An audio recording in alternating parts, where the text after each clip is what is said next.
The envelope on the refrigerator had 17-year-old Maya's handwriting, but when David opened it at dawn after his night shift, the words inside made his blood run cold. She was gone. Her window was open. Half her clothes were missing, and the note said she wasn't coming back. Before we dive in, drop a comment and let us know where you're watching from. We'd love to hear from you. If you enjoy stories like this, be sure to like the video, subscribe, turn on the notification bell, and share it with someone who'd love it too. David read the letter 3 times. Each time he hoped the words would change. They didn't. His hands wouldn't stop shaking. He set the letter down on the counter and walked to Maya's room. The door was open. That was wrong. She always closed her door. Always. Even when she was just going to the bathroom. Then her bed was made. Maya never made her bed. Not once in 17 years had she made her bed without being told. This was planned. This was goodbye. David pulled open her closet. Empty hangers everywhere. Her favorite jeans were gone. The leather jacket she'd saved up for. The boots she wore every single day. Her winter coat was missing even though it was June. She was planning to be gone for a long time. He sat down on her bed. The springs creaked. He noticed things he'd never noticed before. A water stain on the ceiling. Posters she'd put up that he'd never really looked at. Bands he didn't know. Movies he'd never heard of. When had she put those up? His phone was in his pocket. He pulled it out and called her. It rang once, twice, 3 times. Then voicemail. Her voice sounded younger in the recording. Happier. He called again, and this time it went straight to voicemail. She'd declined the call. She was awake, she was somewhere, and she didn't want to talk to him. David stood up too fast. The room spun. He grabbed the door frame and closed his eyes and tried to breathe. In through the nose, out through the mouth. The way the doctor had taught him after the panic attacks started.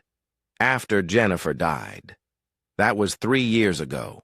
3 years since his wife had been in the car accident. 3 years of raising Maya alone. 3 years of trying to be both parents. 3 years of apparently failing. He walked back to the kitchen, read the letter again, looked for clues between the lines. Dad, I'm sorry. I know this will hurt you, but I can't stay here anymore. It's not your fault. Please don't blame yourself. I just need to figure things out. I need space. I'll be safe. Don't look for me. I love you. Maya. Don't look for her. That was the part that made him angriest. Like he was supposed to just let his 17-year-old daughter disappear into the world. Like he was supposed to go to work tonight and pretend everything was fine.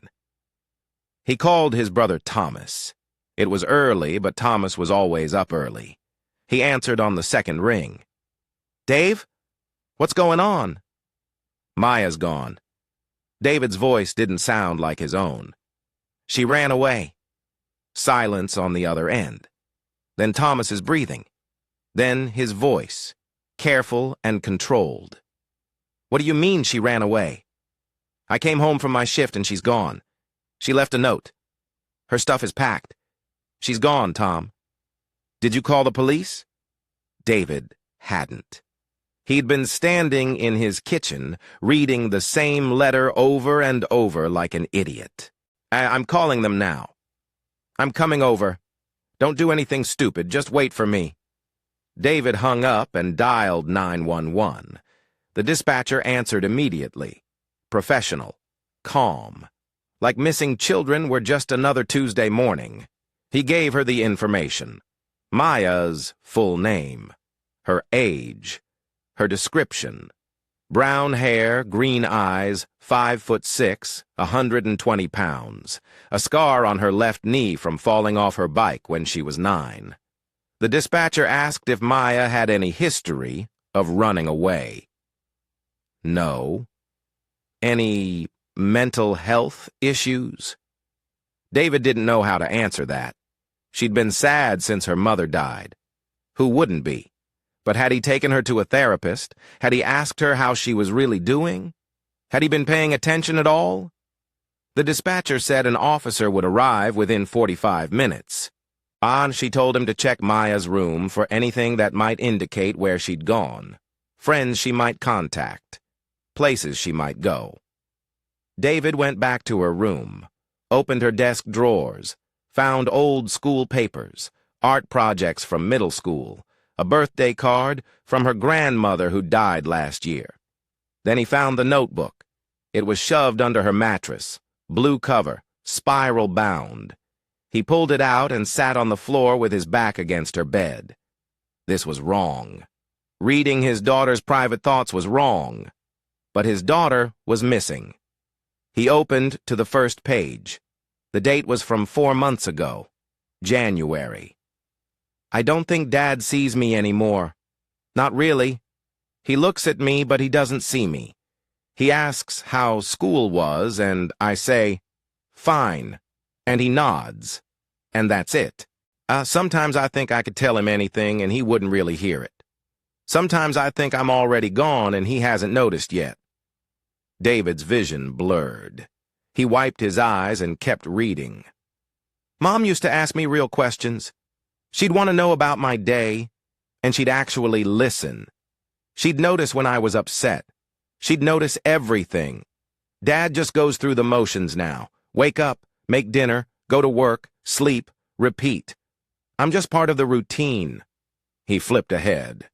Found an entry from March. I tried to talk to Dad today about how I was feeling, about how lonely I am, about how I miss Mom. He said he missed her too, and then he went to take a nap before work. I don't think he meant to blow me off. I don't think he even realized he did it. That's worse somehow. David closed the notebook. He couldn't read anymore. His chest hurt. His throat was tight. He'd been living in the same house as his daughter, and he'd been completely absent. The night shift. That's when it had gotten bad. He'd taken the job because it paid more, because they needed the money, because he was trying to provide for her. But what good was providing if he wasn't present? His phone buzzed. A text from Thomas. 5 minutes away. David stood up and went to the bathroom. He looked at himself in the mirror. When had he gotten so old?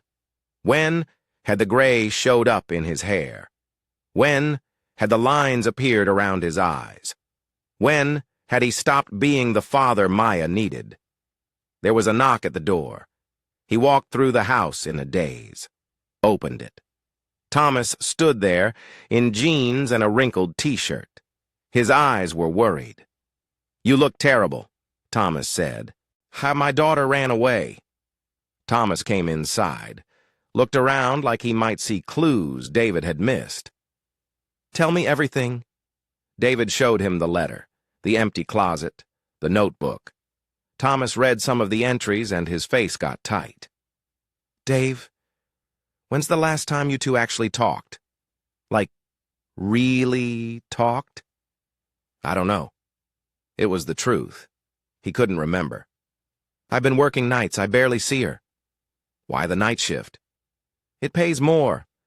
23 an hour instead of 18. We needed the money after I lost the job at Morrison's. Thomas sat down at the kitchen table. You needed the money or you needed to avoid being home? David felt anger flash through him. What's that supposed to mean? Jennifer died in this house, in your bedroom.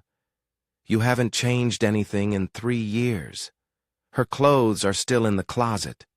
Her shampoo is still in the shower. Maybe working nights was easier than being here. I work nights to take care of my daughter. Your daughter just ran away. The words hit like a physical blow. David sat down hard in the chair across from Thomas. His brother was right. He'd been running away too, just in a different way. A police car pulled up outside. David watched through the window as a female officer got out. Young. Couldn't be more than 30. She walked up the path and knocked. David answered. The officer introduced herself as Officer Patricia Hernandez. She had kind eyes and a no-nonsense voice. She asked to see Maya's room. He showed her everything. The letter, the empty closet, the notebook. Officer Hernandez read some of the entries and her expression softened. Mr. Thompson, I need to ask you some difficult questions. Has Maya ever talked about harming herself? David felt cold. No, never. Any history of depression? Anxiety? Her mother died 3 years ago. She's been sad, but I thought she was handling it. Officer Hernandez wrote notes. Does Maya have a boyfriend? Girlfriend? Someone she might be with? David realized he didn't know. He didn't know if his daughter was dating anyone. He didn't know who her friends were. He didn't know anything. I don't know, he said quietly. Officer Hernandez looked at him for a long moment. No judgment in her eyes, just understanding. Mr. Thompson, most runaways come home within 72 hours, especially if they feel safe coming home. The question is, will Maya feel safe? What do you mean? Will she think you're angry? Will she think she's in trouble? Or will she know that you just want her back? David's phone buzzed, a text from an unknown number. He looked at the screen. His heart stopped. Dad, I'm okay. Please don't be mad. I just needed time to think. I'm staying with someone safe. I'll come home when I'm ready. I love you. Officer Hernandez looked at the message. Can you reply? David's fingers hovered over the keyboard. What could he say? How could he fit everything he was feeling into a text message? He typed, Maya, I'm not mad. I'm scared. Please come home. We'll figure everything out together. I love you more than anything. He hit send, watched the screen, waiting. 3 dots appeared. She was typing. Then they disappeared. Then they appeared again. David couldn't breathe. Finally, a message came through. I need a few days. Please trust me. I promise I'm safe. Officer Hernandez put her hand on David's shoulder. Ask her to call you, to prove she's really okay. David typed, Please call me, just so I can hear your voice, please. The phone rang 30 seconds later. David almost dropped it. He answered, Maya's voice. She was crying. Sweetheart, where are you? I can't tell you yet, but I'm safe. I'm with Mom's friend. You remember Aunt Carol? Not our real aunt, Mom's friend from college. David did remember. Carol Martinez, Jennifer's best friend. She'd moved to Portland 2 years ago. You're in Portland? Dad, please don't come get me yet. I just need a few days. I need to think. I need to figure some stuff out. What stuff? Talk to me. Whatever it is, we can work through it together. Maya was quiet for a moment. He could hear her breathing. You're never home, Dad. And when you are home, you're asleep. We don't talk anymore. We don't do anything anymore. You're just going through the motions and I'm just there in the background. The words from the notebook, except now they were coming from her mouth. Leave. Real. I know, David said. His voice broke. I know I messed up. I've been so focused on working and paying bills and keeping everything together that I forgot the most important thing. You. I forgot about you.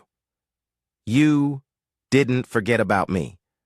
You just forgot to see me. David closed his eyes. Officer Hernandez and Thomas had stepped out of the room to give him privacy. He was alone in Maya's bedroom, holding the phone to his ear, talking to his daughter, who was 800 miles away. When your mom died, I didn't know how to be a single parent, he said. I still don't. I've been doing everything wrong. But I want to do better. I need to do better. Please come home. Please let me try again. Maya was crying harder now. I don't want to come home to the same thing, Dad.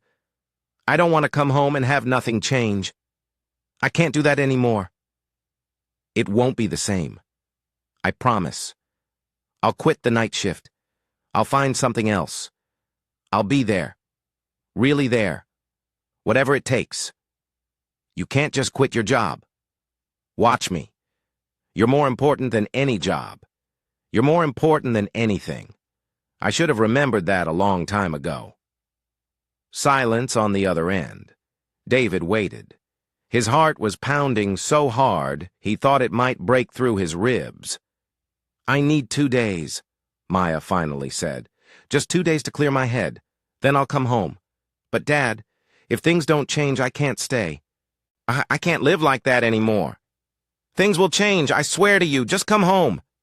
2 days, I promise. Aunt Carol already bought me a bus ticket for Thursday morning. Okay. 2 days. But you call me every day.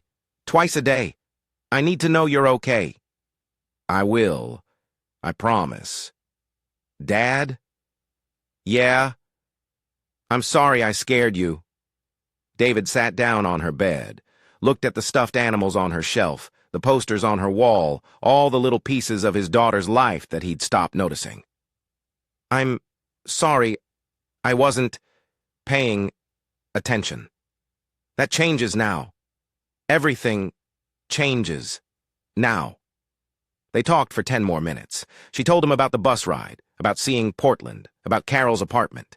He listened to every word. Really listened. The way Jennifer used to. When they hung up, he walked back to the kitchen. Officer Hernandez was still there, talking quietly with Thomas. She's okay, David said. She's in Portland with a family friend. She's coming home Thursday. Officer Hernandez smiled. That's good news. But Mr. Thompson, when she gets back, I'd recommend family counseling. For both of you. This is a second chance. Don't waste it. After Officer Hernandez left, Thomas made coffee. They sat at the kitchen table as the sun came up through the window. I'm quitting the night shift, David said. What will you do? I don't know. Find something else. Something with normal hours. It doesn't matter if it pays less. Maya matters more. Thomas nodded. Jennifer would be proud of you for figuring that out. Jennifer would be ashamed it took me this long. Maybe. Hey, but she'd also be proud you're fixing it before it's too late. David called his supervisor that afternoon and gave his 2 weeks' notice. He didn't have another job lined up. He didn't have a plan. But he had 2 days before Maya came home, and he was going to use every minute to get ready. He cleaned the house. Really cleaned it. He went into the bedroom he'd shared with Jennifer and finally packed up her clothes, donated them to charity the way she would have wanted. He kept a few things. Her favorite sweater, the necklace she wore every day, but he boxed up the rest. It was time to start healing. He went through Maya's notebook again, read every entry, learned about his daughter through her own words, the things that made her happy, the things that scared her, the dreams she had. And he learned he had a stranger living in his house, and he'd been too blind to notice. Thursday morning, he was waiting at the bus station 2 hours early. Thomas came with him. They sat on a bench and drank bad coffee from the vending machine and didn't talk much. When the bus pulled in, David stood up. His legs felt shaky. Maya was one of the last people off. She had her backpack. She looked tired. When she saw him, she stopped walking. For a moment, they just looked at each other. Then, David opened his arms, and Maya ran to him. She crashed into him, and he held her tight, and they both cried right there in the middle of the bus station, and he didn't care who was watching. "I'm so sorry," he whispered into her hair. "I'm so sorry I wasn't there." I'm sorry I ran away. Don't be. You did what you had to do to get my attention. And you got it. You have it now. I promise. They drove home together. Thomas drove. David sat in the back with Maya and held her hand the whole way. That night they ordered pizza and sat on the couch and actually talked.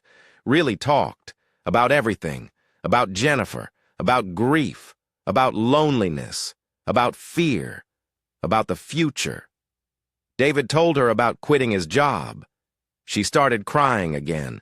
She said he didn't have to do that. He said yes, he did. Some things were more important than money. It took 6 months before things felt normal again. David found a new job at a local hardware store. Day shift, weekends off. The pay wasn't great, but he was home every night for dinner. He and Maya started cooking together, started watching movies together, started talking about their days, really talking. They started therapy too, together and separately. Oh, it helped. Slowly, piece by piece. A year after Maya ran away, David found another note on the refrigerator. His heart stopped for a second before he read it. Dad, went to Sarah's house for movie night. Back by 10. Love you. Sarah was Maya's new friend from school. The note was casual, normal. The kind of note a teenager leaves when she has plans. The kind of note that meant she wasn't planning to disappear. David smiled and put the note in his pocket. He'd keep this one, too. A reminder of how far they'd both come. A reminder that sometimes you have to lose something to understand how much it matters.